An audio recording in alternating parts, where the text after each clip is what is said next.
quite what it was about. It's about increasing the energy in the atmosphere so that you get more evaporation of water and higher levels of that going up because hot air rises. And that means you get more storms, more extreme storms. When Katrina hit New Orleans, the average temperature of the Gulf of Mexico had gone up 5 degrees, and it was really evaporating, so it was going very high, and it came in with this incredible storm. And that was a 1 in 100 year storm, and they've had 2 since. So that's the problem. We're getting more extreme events more frequently, and that is what we're worried about and how we can ease the problem of that extra energy in the atmosphere is only by getting CO2 levels down. Thank you, Professor Newman.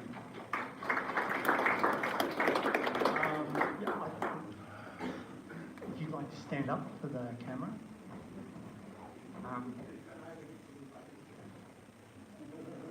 I'd like to ask Professor Newman.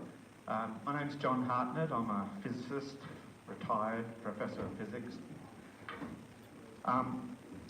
The timescales in which you are applying your models are timescales much longer than human lifetimes. And that's probably why geologists reference the geological record. The question I want to ask, though, is how do you account for or mitigate against human bias in choosing your models and choosing your data sets? Because let's not fool ourselves, humans are extremely biased and tend to apply their particular choice that favours their particular ideology.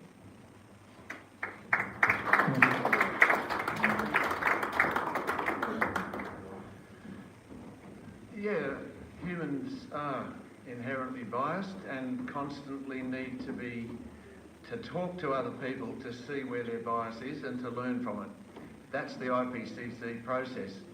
And what Norm's trying to do tonight, right, Norm? And the reality is that there are about 12 big modelling groups. Do you want to listen or not? Sorry. Are you roaming around trying to get someone to give a question or what? Oh, there's a tally, okay. The 12 big modelling groups around the world get together regularly to compare and say why they're wrong or right, and they constantly have these arguments. And in IPCC, it's a constant process of seeing what works and what doesn't work and what is biased and what's not biased. That's the kind of debate we constantly have. And it's the same with all of the various theories that come out, that some of which have been mentioned tonight. We look at them all, and we do find that eventually you can come to a point of saying what seems to work.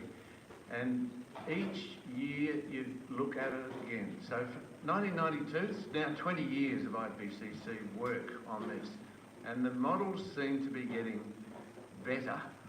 But I still don't worry too much about those models in terms of how quickly we can change, because that is a human value that's put into these models.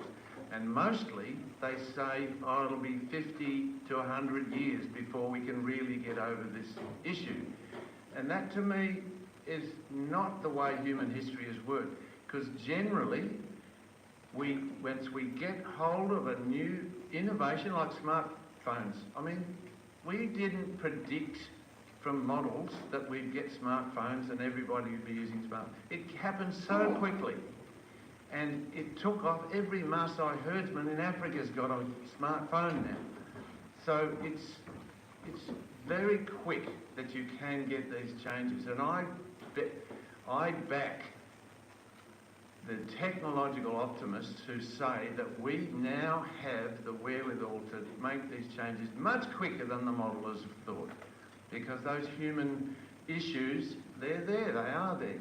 And I hope we will be very surprised in 10 years' time when we look and say, look, we are so much further down this track than the modelers ever thought. Thank you, Professor Newman. So, if people who have a question, can we come and just line up here? And I'm going to ask, because we've got a few questions, if we can make the questions short and to the point, and when we get the answers, likewise, so we can get through as many questions and answers as possible. So, and start with your name and who you're addressing the question to. Paul Jones. My question is really, because we spoke a lot about carbon emissions. What is your target level? You keep saying we need to reduce carbon. I need to understand, what does that mean? What are you trying to get to? Obviously, we spoke about 150 that plant start dying, so obviously that's too low. So what is the actual target that we're aiming for?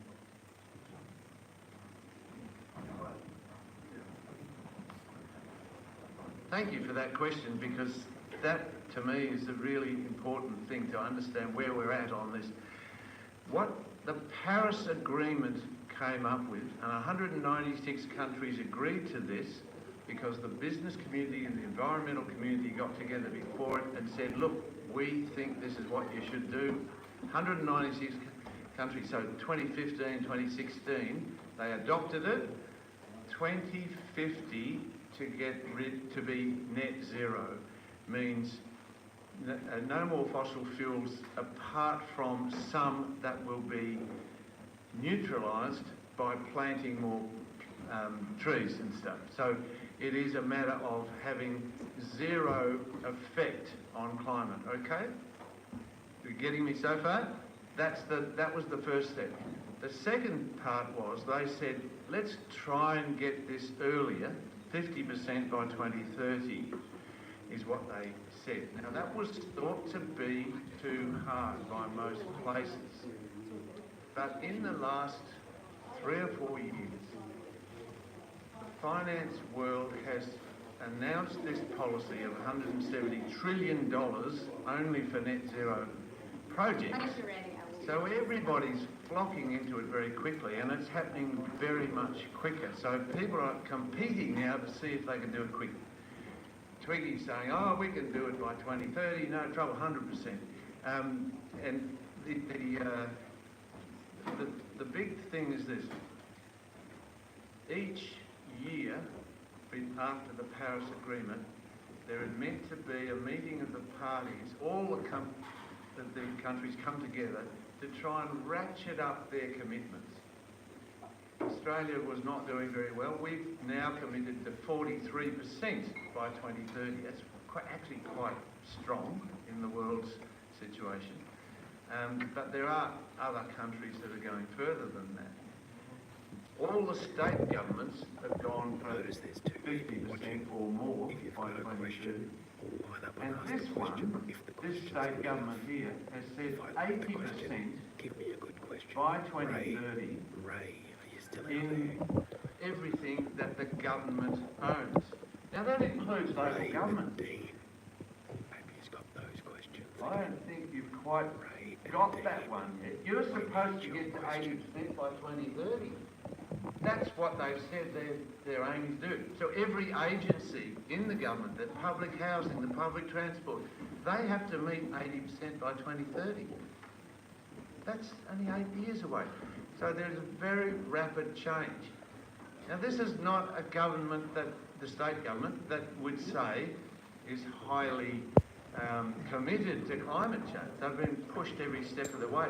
But the reason they're doing it is because the power system is so quickly getting rid of fossil fuels without them having to buy a single bloody thing. We're buying it and putting it on our roofs. It doesn't cost the utility anything.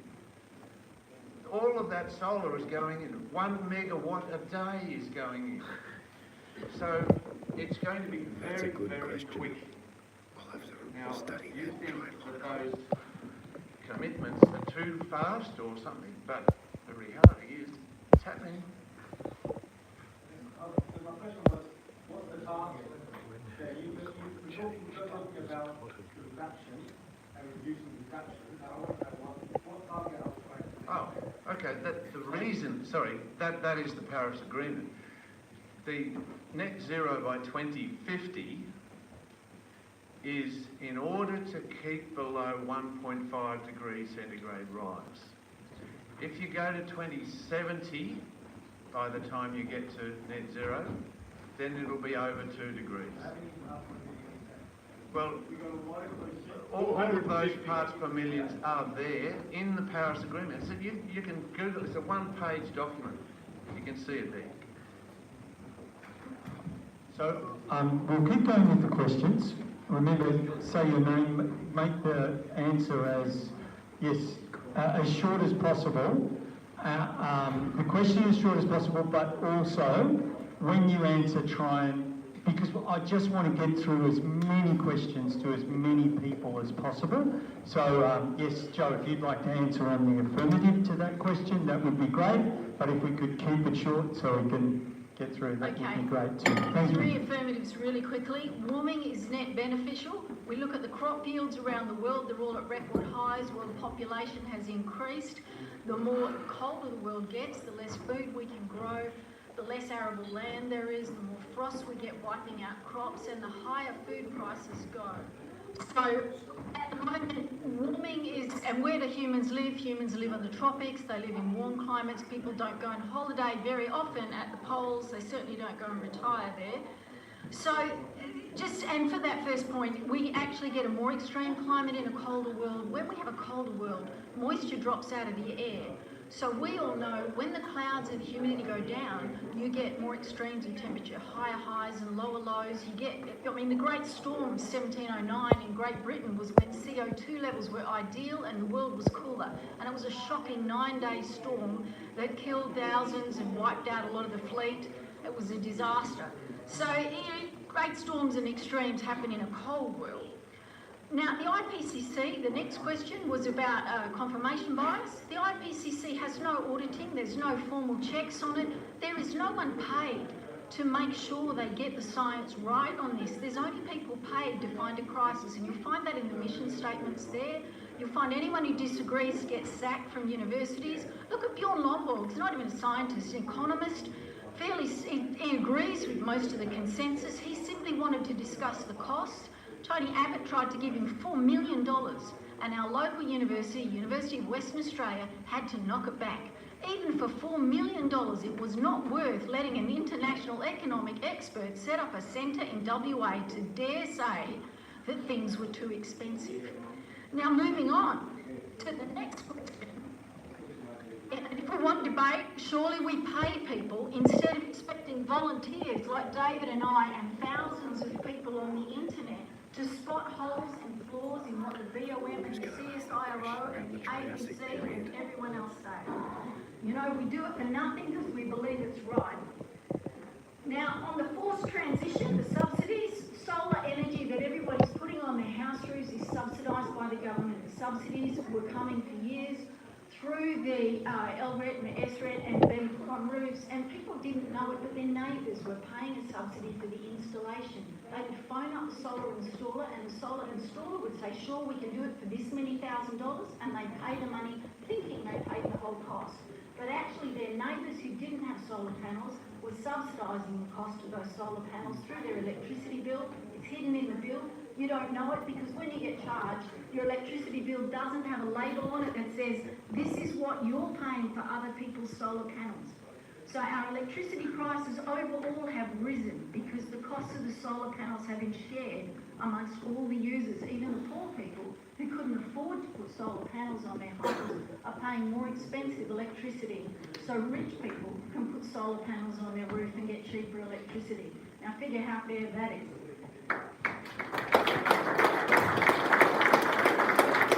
Can you hear that okay? That's not because I've moved. Yeah, hi. Yeah, my name's Chris. There's something I've think, Joanne, David might agree with me, is that the water they're talking about is the greenhouse gases, about 3 times the power of carbon dioxide because there's more of it in the air. But it's not a driver of climate change. But water vapour, as most of you probably know, goes up in relation to the temperature of the air. And then there's a bit of a roll-on effect, but it's not something that just goes up of its own accord. It's got to be something else that's heating the atmosphere, enabling it to collect more water, which then becomes a positive feedback event. So if anybody was thinking something's weird going on and the water is going up and cooking the planet, no, it's just going up in response to greenhouse gases or whatever else is warming the atmosphere. Thank you, Chris. I've got a question from the audience, from some of the live stream audience, and I'm just going to move over here to... I got a loud voice, so everyone will hear it. I got a question from a subscriber here, Bob Smith. He says, when hasn't the climate changed? Was it hotter during the Triassic period than it is now? So just for everyone else, and to get it on for the recording, when hasn't the climate changed? And wasn't it hotter during the Triassic period? Is that correct? Yes, and also, if water vapour is an alleged greenhouse gas, should we tarp the oceans? Okay. So if we can have an answer perhaps from both sides, but if I can ask if it can just try and be as brief and as to the point as possible. Thank you. The geological periods are not what we're discussing in the IPCC or anything to do with human-induced climate change. It is the last 10 to 15,000 years that we have had cities and agriculture. Before that, we had very little settled civilization. That's the period when the average temperature was around a 1 degree variation. Outside that, there are large variations that geologists like David look at, and you can learn from them, but they don't actually help us in our discussions about how we keep within that 1 degree, because that's how we know how to make cities and agriculture work. And we're going out of that safe operating space. That's the problem. We're going above that for the first time in 10,000 years. That's the era. We've had the odd times, of course, but it's the average and it's the rapidity of which it's going up. That's the problem. On the subject of the Triassic first, there were glaciations in the Triassic, but the Triassic is best known for a whole lot of dry periods and then wind-blown sediment. In terms of the time scale that Professor Newman is talking about, be aware that 15,000 years ago, the shoreline was 4 kilometres west of Rottnest, 120 metres lower than it is today. And then along came the interglacial, sea level rose, it all got warmer, and the peak temperature was 8,000 years ago, and it was 1.5 degrees warmer than it is now. We've been cooling at the rate of 0.25 degrees per 1,000 years since that peak of the Holocene period. Sea level was 1.5 metres higher than it is today. So to put it into context, what the IPCC are afraid of is returning to conditions of 8,000 years ago.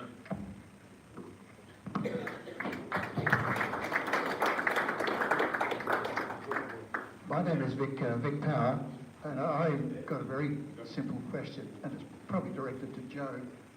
This is the reason I've come here tonight is because this is the first time I've actually seen an attempt at a balanced discussion or balanced debate on this subject.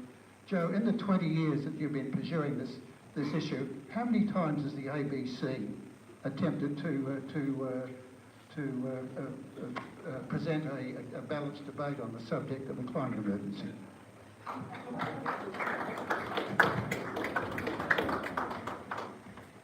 That's a really difficult question in the sense I don't think I can remember the ABC putting on a proper debate. They've invited me on Q&A a few times, which I declined to go on because it was never about climate change that they wanted me to talk about. It was always when other issues were there. I think so they could trap me on a different topic and then claim that I was some evil racist or something like that. So David and I were invited to go on an ABC documentary 10 years ago where Nick Minchin and Anna Rose came and filmed at our house. So there was an effort at debate then, which was nice. But if you looked at the film recording that they did from our house that day, then we got 2 hours, I think, of footage, which they condensed down very short. I spoke, 2 hours worth of conversation, and they pulled out 26 non-sequential words where I kind of laughed a couple of times, and they took my husband's words and actually edited him so that he said something, a sentence he never said. That's how desperate the debate is, and we ambushed them with cameras because we thought they would do that, and they still did it. So where's the honesty? They're really afraid of a debate, and the reason they're afraid of a debate is because the skeptics have all the answers, all the data, and the information on our side. And we don't have to resort to things like name-calling or righteous indignation to be able to defend our position.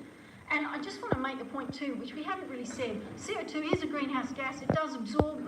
It is causing warming, and there has been warming, so we agree with all those things. The thing I disagree with is the fact that CO2 is blocking a little bit of energy from escaping, but energy has so many other ways to escape.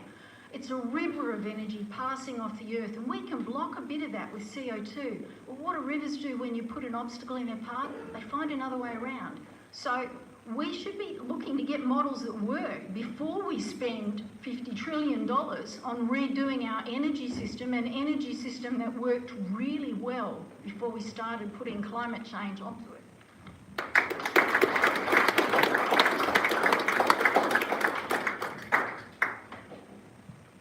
Okay, so Mark, your question.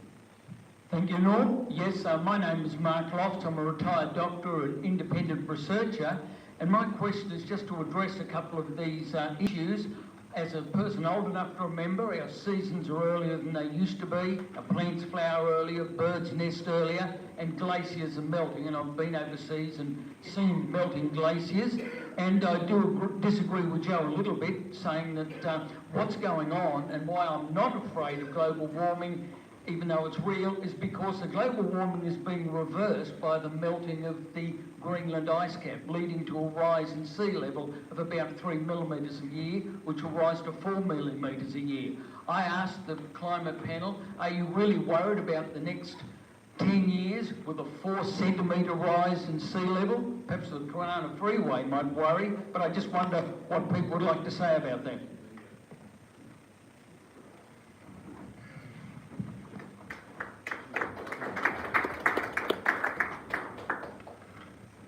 Yeah, I do worry about it. It's not that gradual stuff, it's the extremes.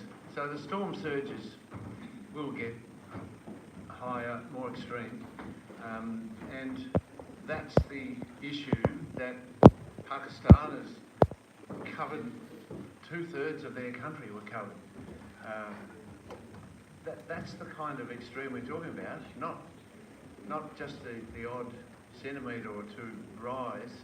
Certainly the ocean is rising, and we've had measurements at Fremantle Port for over 100 years, and it's gone up about that much. So that's not the issue. We can cope with that.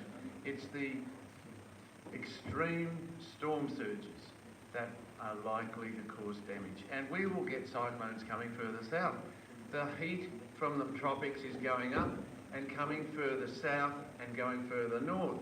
That's why it's causing these bigger issues. So we will get cyclones coming down into this region, and there will be storm surges and flooding that will come from that, as well as times when we'll get over 50 degrees heat waves.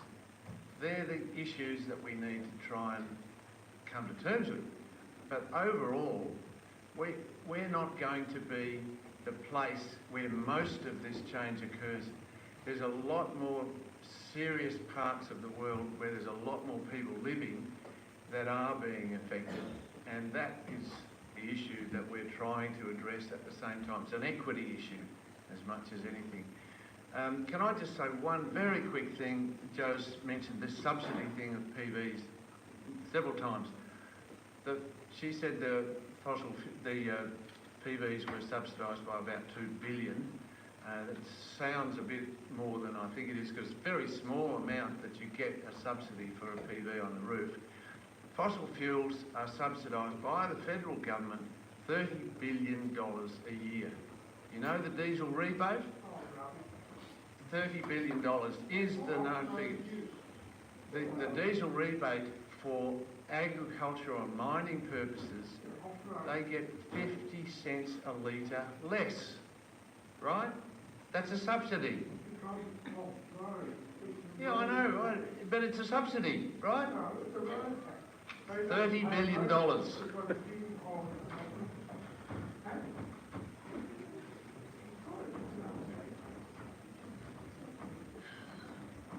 Ladies and gentlemen, I disagree respectively that the diesel rebate is a tax. I think is a subsidy. I'd say it was a tax rebate. The people earned the money and they got to give less of it to the government because it wasn't involved in driving on the roads, as you were saying.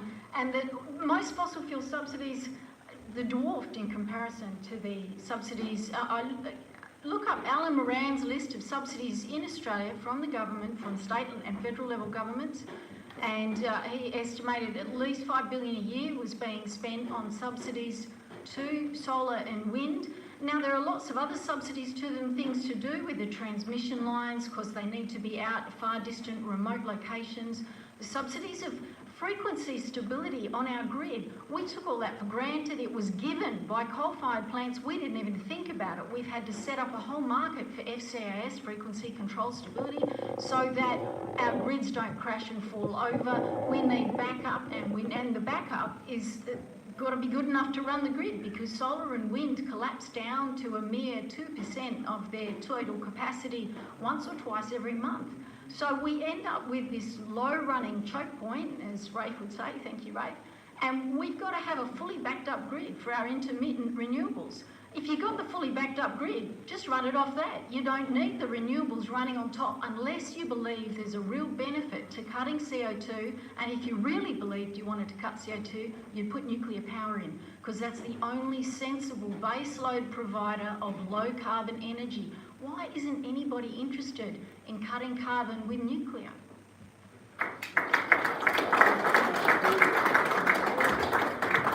Okay, so I think we could have another debate on subsidies and tariffs. So we're going to have 6 more questions. Please, really short, direct, to the point, who you want to ask the question of, and answering short and to the point, and then we need to wrap up. Since I'm the only woman, I should be explaining things.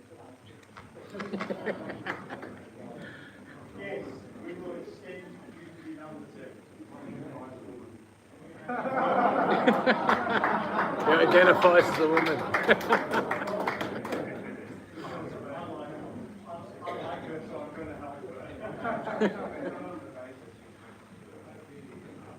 Hi, Michael's my name. My question's for the climate panel. In 1990, the IPCC determined that the observed surface temperature of the Earth was 15 degrees. Then in 2007, they determined that it was 14 degrees.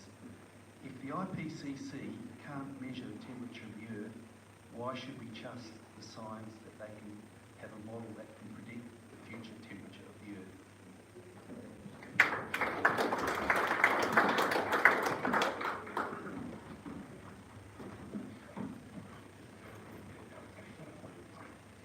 Can I ask where you got that from?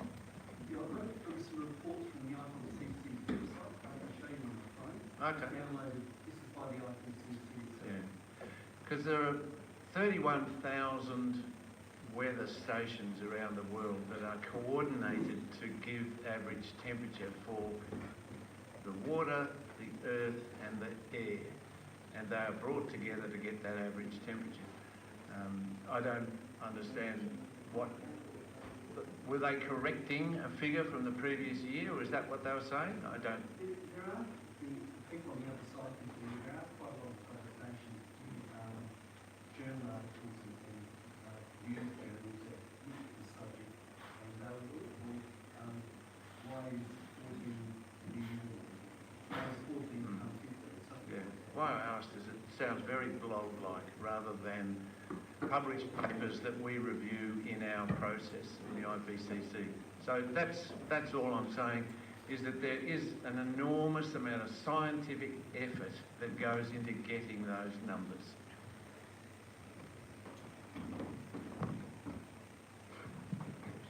Okay. My question is also for Professor Newman. My name is Alexander. I'm an electrical engineer. My question is, why is the focus of the climate lobby mostly focused on intermittent peak power sources like wind and solar instead of base power like nuclear? I lived in France for a few years and my power bill from the EDF was a lot lower than my power bill from Synergy. Not now.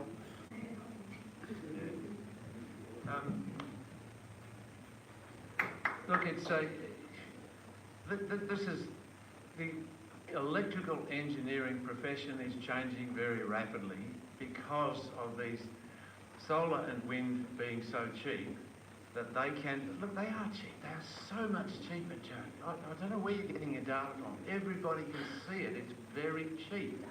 Go and see, talk to anyone who's in the utilities these days. They can see how cheap it is everywhere. You tell me one that isn't buying solar and wind. Well, right now it is, because the prices come down and down in the last few years, and it's certainly cheap here. The reality is that we now need to balance that, all right? We have to be able to balance that so that you meet the demand. That's the process that the state government is working through in great detail. They've got a lot of community batteries. They've got a lot of storage systems that they're getting into the system to try and enable that to happen. That's the process we're going through over the next 5 years, which should enable us to have a stable and base load power system as well as the intermittent sources. But the intermittent sources are driving the change because they're so cheap.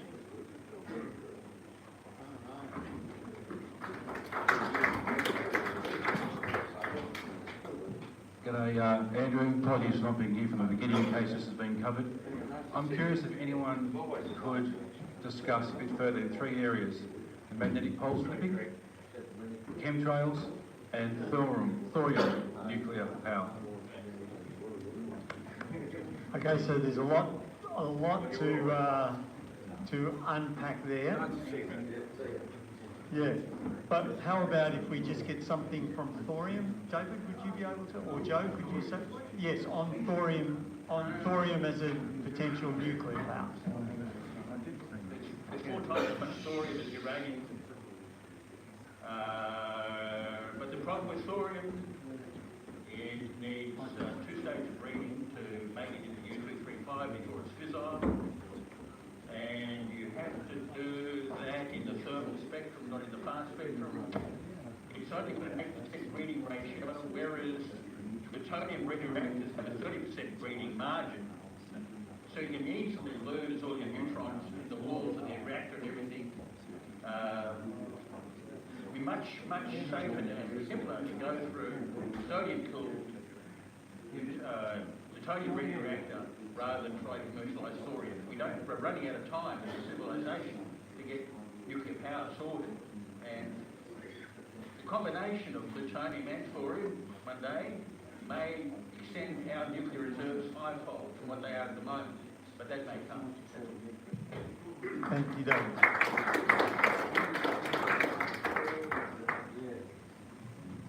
My name is John. My question is going to Dr. Noonan. We've heard that the IPCC is supposed to be the authority on climate change. Well, as a retired geoscientist, I've been following the IPCC since 1988. My question is, why have so many scientists resigned from the IPCC process, making comments such as this? This is Dr. Vincent Gray. The IPCC climate change statement is an orchestrated litany of lies. That is just not a sole comment. I've got 50 such comments here, if Peter Newman cares to read them.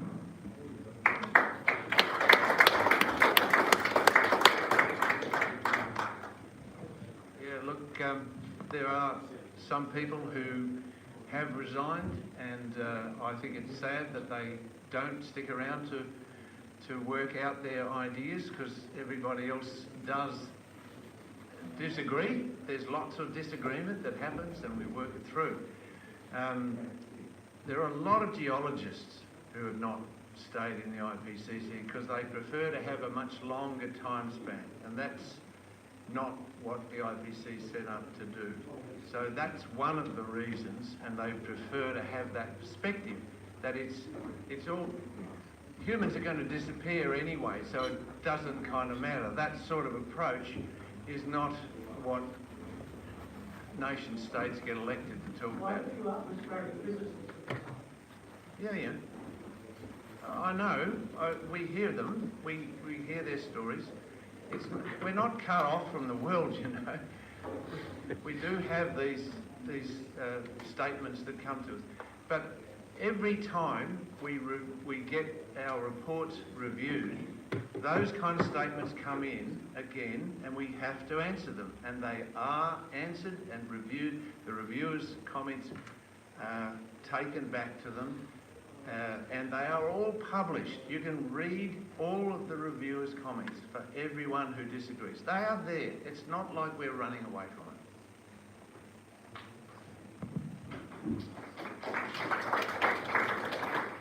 it. Good evening, folks. Panel. Look, I felt compelled to actually speak. I wasn't going to, but just let me say, look, I've got a farm, and let me say that in the last 2 years, and I know things are cyclic, and there's a very small percentage of time that the Earth has been around, and my 2 years, in the last 2 years, we've had bumper crops, and if you've got any more greenhouse or warmth for my crops, well, bring it on, please. I'm pretty happy about that. But that's not my question. I know that last year we had a 24 million tonne yield in crops, and this year we're going to smash that. Okay? So, the reality is that whatever is happening is bloody great at the moment.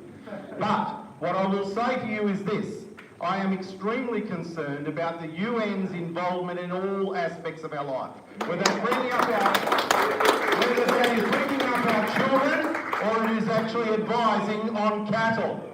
And it just seems that they keep nailing and keep talking about, as our beloved councillor over here was talking about, about cattle and the fact that they are burping and farting and goodness knows what. And I'd just like to know, why is it that you're zoning in just on cattle? I breed sheep, I breed horses. And let me say to you that it is a real worry that the IPCC and the UN are doing all sorts of research but eating bugs and all that sort of stuff. Why are they zeroing in on cattle? And why is it that even here in Western Australia, they're talking about a product made out of seaweed called ruminate, so that stops actually the cattle? It's from, as far as I'm concerned, it's just a bloody beat up. Can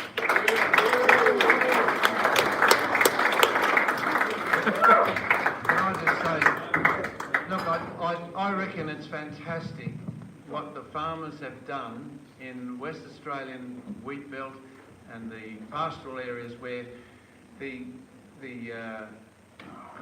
crops and the harvest have been incredible. And over the years, there's been a lot of science that's gone into how to make that happen and to enable that. A lot of very clever, very committed, hard-working farmers, of course, and we all benefit from that. And I think it is incredible that we have continued to grow in this, and in a time when the world needs these as well. So you're getting a good amount of money back for it. And I think you will find that you will be able to survive the UN's statements about farting cows. That is actually being pushed right out. It's very difficult. New Zealand still hasn't faced it. And that kind of process is going to continue. It's not solved. I don't think it's solved. But anything that can get solar and batteries and electric vehicles, you'll get electric tractors in no time. They'll all be better and everything. Quite seriously, they will be better. And that's already happening. The trucks, the trains, they're all going to do it. So it will be a process of change, and eventually I think they might find some way to manage that change for you. But it's not as though you haven't had changes in agriculture over the last 20 years in terms of the fertiliser that's used, the cropping techniques, the whole mass production processes that have been implemented. It's been a change process, and farmers have done well, and I think they'll continue to do so.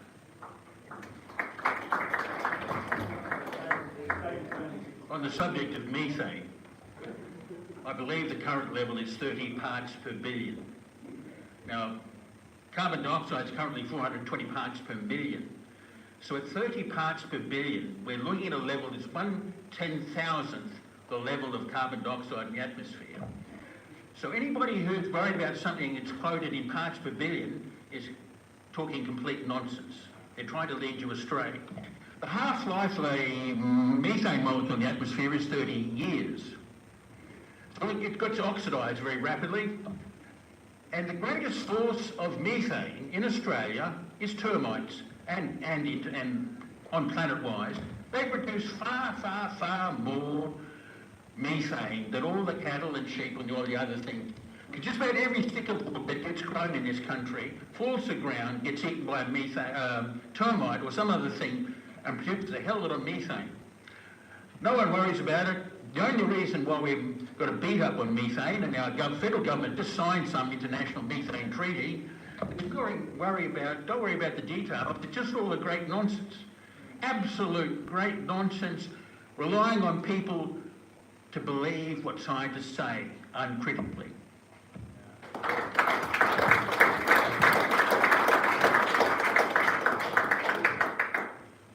If you get two litre Coke bottles, plastic Coke bottles, and you put one in the freezer for half an hour, put the other one out in the hot sun for half an hour, take them into the laundry and lift the lid, the fact that the hot one fizzes more CO2 coming out of the bottle, is that not sufficient evidence to prove that it's temperature that causes CO2 to come out of the ocean, rather than the cooling of the planet absorbing CO2 into the ocean?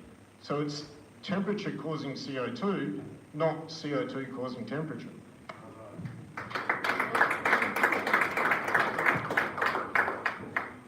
Yes, Henry's Law, and the ocean absorbs 50 times as much CO2 as is in our atmosphere, so you are absolutely correct. And as the oceans warm on their 1,000-year turning cycle, they release the CO2 back to the sky, and as the world cools, they suck that CO2 out of the sky, which explains the Vostok ice core graphs and why there was about an 800-year lag in terms of temperature rising first and CO2 rising second, and then as it fell, it took thousands of years to suck that CO2 out of the sky. And just talking about crop yields, the CO2 is a fundamental basis of carbon life forms, because we are carbon life forms, and those plants have evolved over 400 million years to be really clever at sucking out that CO2.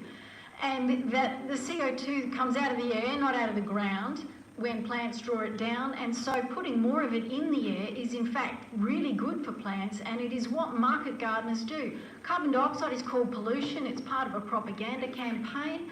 The only pollution we know of on Earth that farmers buy in large bottles and pump into market gardens to feed their plants, so they can increase their crop yields by 30 to 40% inside those market gardens.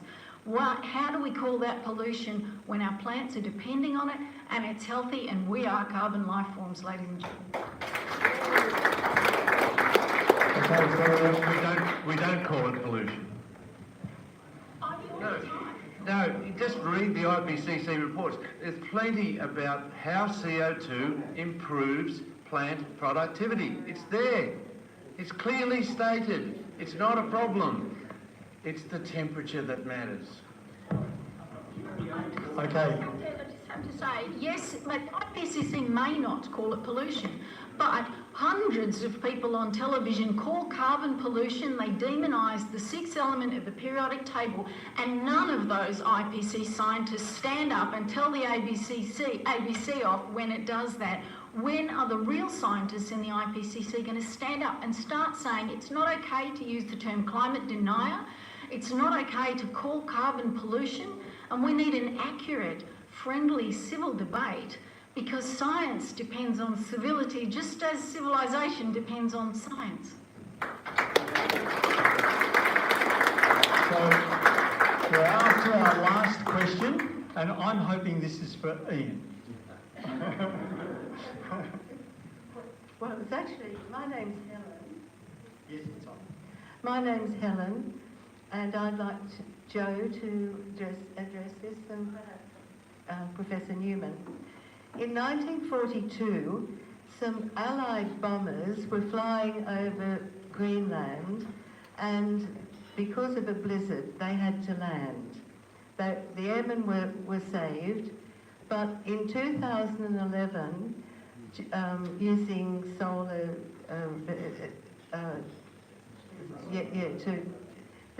one of these planes was located under 300 feet of ice, which suggests that the glaciers are being replenished. So, are the glaciers actually melting or not? Thank you. The latest data I saw was something like 3 or 4 are replenishing, and the rest of them are not replenishing. They're diminishing, and that data is very carefully kept across the world. It is one of the ways the scientists assess whether or not global warming is happening.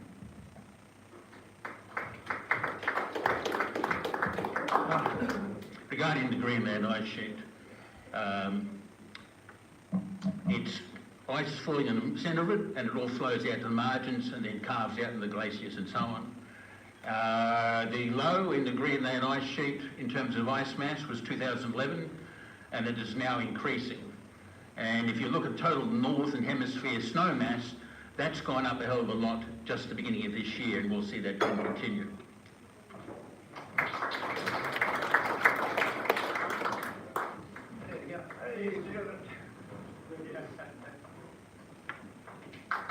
Can you believe I can give you an answer from personal experience, not as a counsellor, not as a firefighter. Long before I moved to Australia, one of my hobbies was mountaineering. So I've been mountaineering in the Alps and in the Himalayas, so I'm very familiar with the glaciers there, and I can assure you from looking at them firsthand, they are definitely shrinking.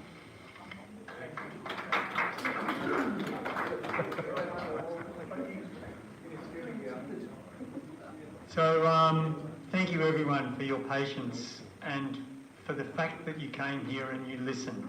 I get that a lot of you feel passionate, and I think that's a good thing. And I think the fact that we were able to be here, and we disagree, but that we could be civil and discuss things. I certainly know that I have learned a lot tonight, and I've learned it from all sides. And that's our objective. So I want to say thank you again to all 4 of our speakers. I just so deeply appreciate the fact that you came here, and I know we had a few moments there, but I hope that maybe if we tap you on the shoulder in the future, you might respond positively again, because you've been wonderful for us. I'm going to now give you some results of some surveying that we did, both when people came in and when they, at the end of the debate. Now, I was rather surprised at the figures, but I will tell you that before the debate, there were only 14% of people who agreed with the mood of the debate. 70% disagreed, 14% agreed, 72% disagreed, and 13% were undecided. After the debate, agree was 15%, disagree was 70%, and undecided was 15%. So I have to declare the winners of the debate, the affirmative side, for tonight. Because one person changed.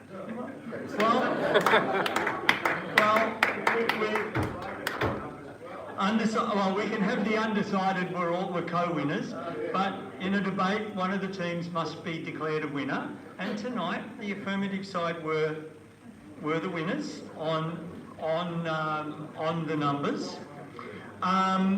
So I really appreciate what you had to say.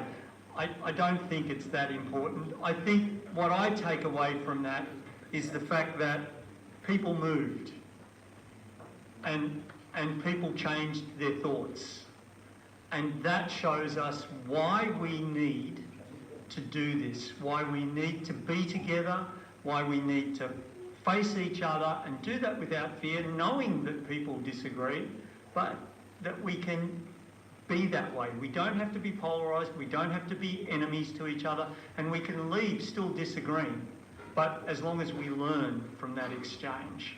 And that is the way we progress as humans. So thank you all again.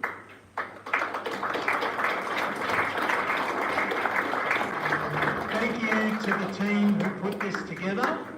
Thank you to the speakers. Thank you to Brigida. Thank you most of all to you and my lovely wife down the back.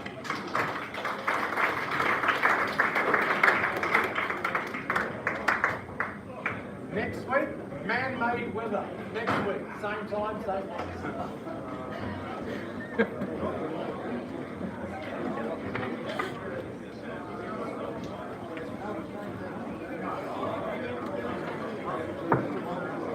All right, guys, next week, man-made weather debate. Be here. I was just kidding. That was me who threw that comment in at the end. Thanks to the people that watched this. Sorry about the intermittent performance on the live stream. It cut off before. I was away from the camera, so I didn't even notice. I don't even know how long it was off for. But thanks for your viewing. Thanks, guys.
Yeah, it's actually accountable as well. It's actually accountable as well. Well, it's always good to have a good say. What they fail to forget to tell you is that the federal government is actually putting out a tax on every cow for every live weight. You know about this? Every 1 kilo of live weight on your cow, you have to pay $1.61 tax for every.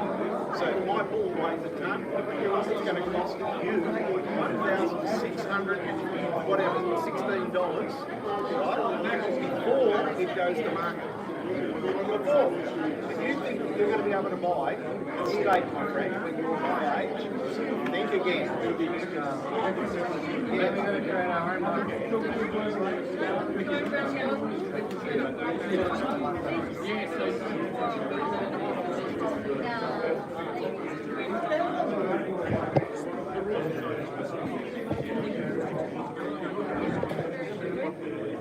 All right, the good folk are still here.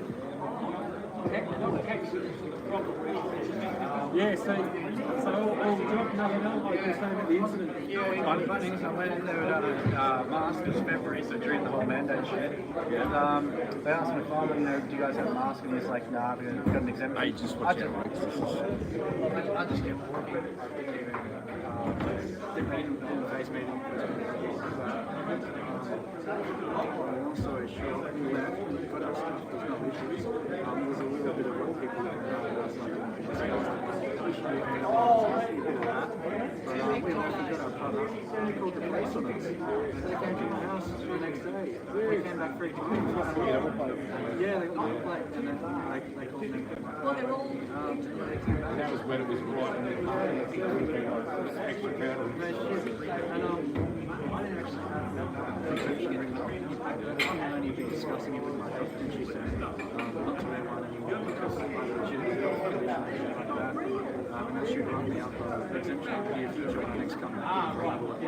Just a matter of time that when I initially set it up.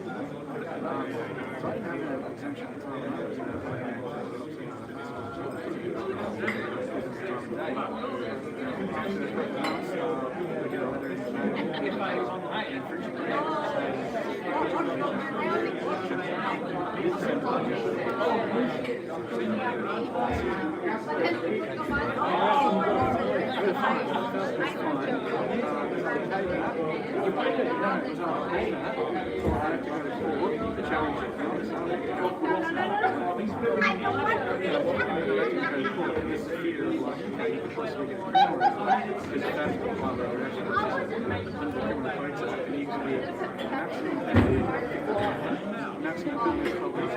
if they find it, there's more criminal record.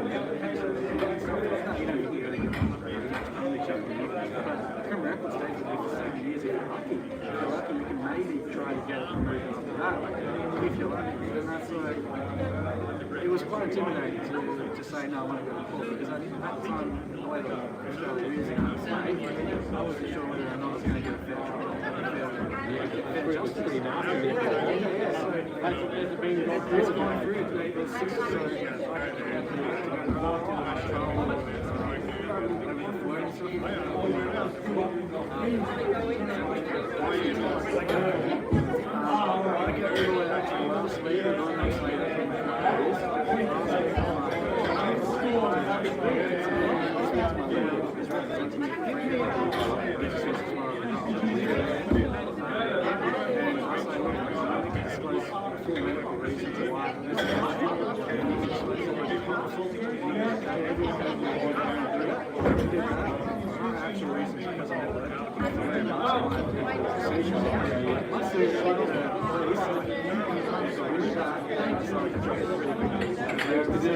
Exactly, they knew it wasn't going to work out well for them in court. I always said I was getting paid by the courts for what I had to but still, by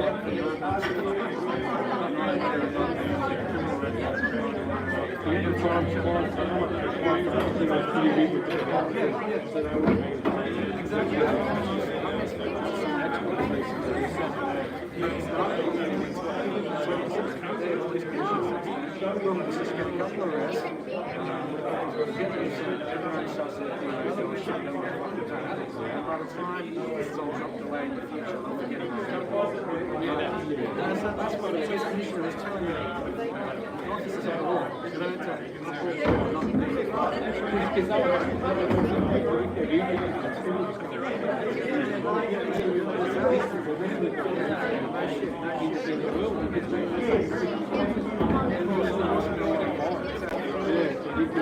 not No, it's good to see you, mate. I recognise you. Yeah, no worries. We used to get my footage on one of these things when you're getting it's about this. Yeah, it's when you it's only like that. But if you use that full footage, you know, and it's got my logo on there and but it was only a slight bit, yeah. That's all about the madness. I better end this. I better close it off. Sorry, mate. Yeah, you too, buddy. Yeah, you too. Have a good one, mate. All right, we're going to end this officially. I might as well just go out into the foyer of the RSL. I'll do a pan around and I'm going to say goodbye.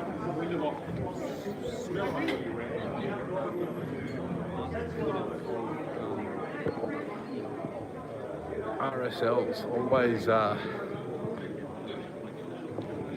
always good stuff.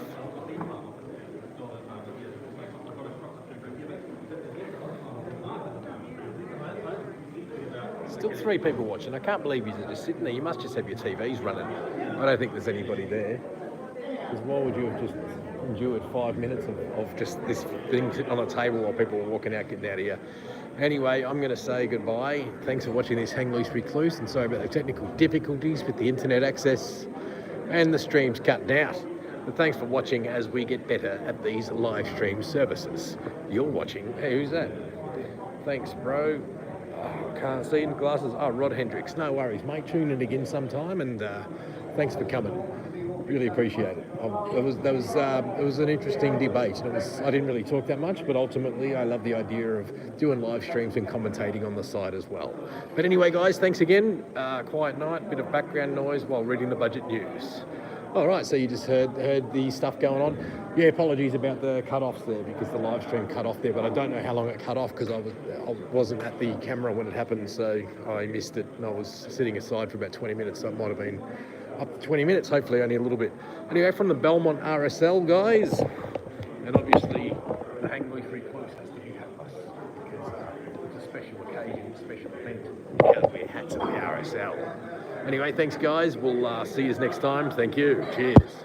End stream now. You're watching another Hang Loose Recluse production.